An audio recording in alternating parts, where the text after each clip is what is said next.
Hello everyone. I've got a short video here to introduce you to a topic we're going to pick up in class next week. It's called differential equations. So what I want to do is review some of the vocabulary that you learned in algebra about solving equations.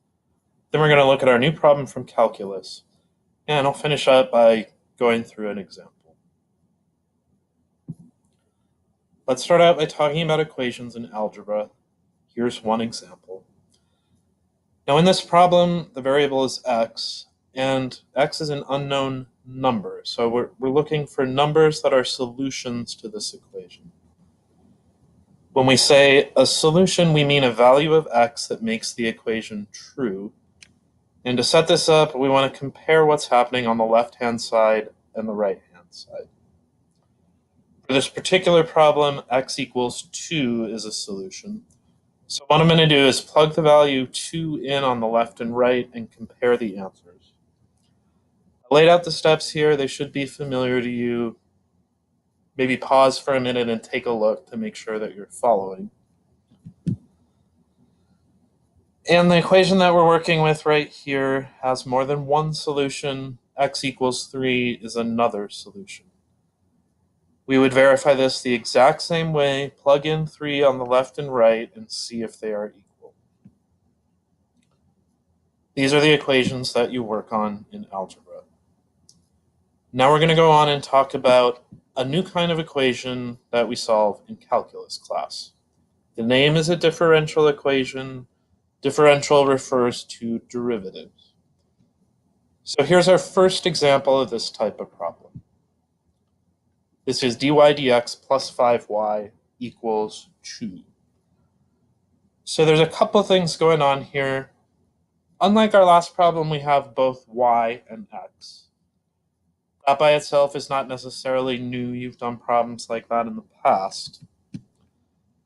But the relationship between y and x is now a calculus relationship. Right? We have a derivative dy dx, and from that piece of the problem, we know that y is a function of x. Unlike our algebra equation, the problem that we're working on now does not have an unknown number as its solution. The solution is going to be an unknown function y. And we're still looking for solutions that make our equation true, meaning that the left-hand side and the right-hand side are going to be equal. I want to look at an example of a solution to this differential equation. I'm going to go through the steps of this problem. So here's a function y of x. It's 2e to the minus 5x plus 2/5. And we're going to show that this function is a solution to the differential equation that we're working with. The steps that I take to do this is very similar to what we did in algebra. We're going to compare the left-hand side and the right-hand side. The first thing I'm going to do when I solve this problem, on the left-hand side, we have a derivative dy dx. So I'm going to start out just by calculating that derivative to get ready to plug it into the problem on my next step. Here are the steps where I found that derivative of our function. So again, you might want to pause it and just make sure that you're clear on what I was doing. Now we're ready to take this and put it into our equation. So I took the left-hand side of my differential equation and I plugged in the pieces.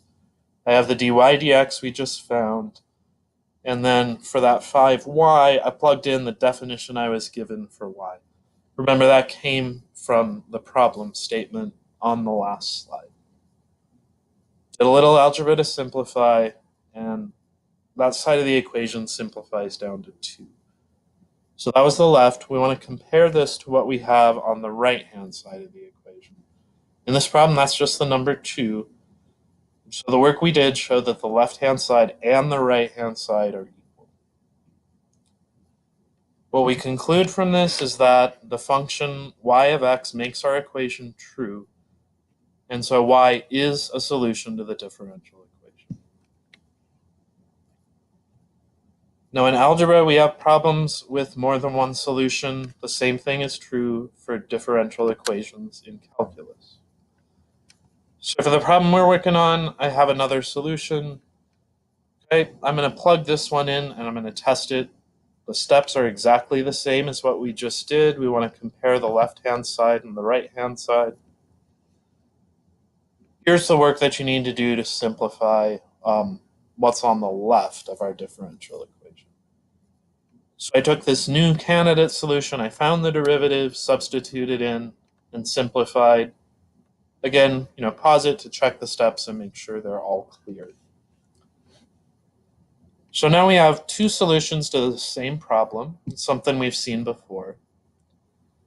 Now for differential equations, it's more complicated than just two or three solutions. It turns out that they always have an infinite number of solutions.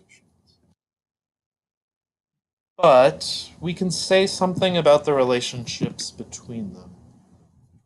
So in the problem we're working on now, the two solutions that we found are definitely related. They share a lot of the same common pieces, right? There's e to the minus 5x, there's plus 2/5. And so there's always going to be kind of a relationship between every solution to the problem, even though there's infinitely many of them. And this is one of the things we're going to look at in detail when we talk about these problems together in class. All right, so that was our first example of verifying a solution to a differential equation. The next thing that we're going to talk about is a couple of vocabulary words that we use to describe these problems. So we have y and x, and we borrow some terms from algebra. We call x an independent variable. We call y a dependent variable. And that's because y is a function of x. Y depends on the value of x. Now the reason this is important is that what we're trying to find is actually y. At the end of our problem, we'll have a formula for y, expresses y as a function. But x is going to stay x. It'll still be a variable. It will be the independent variable even after we're done solving our problem. And we're going to talk about these things. There's some problems where both y and x show up repeatedly in different places. The way we go about finding our solution is going to depend on which kind of variable we're working on. Now, the final vocabulary word that I want to talk about has to do with different types of derivatives.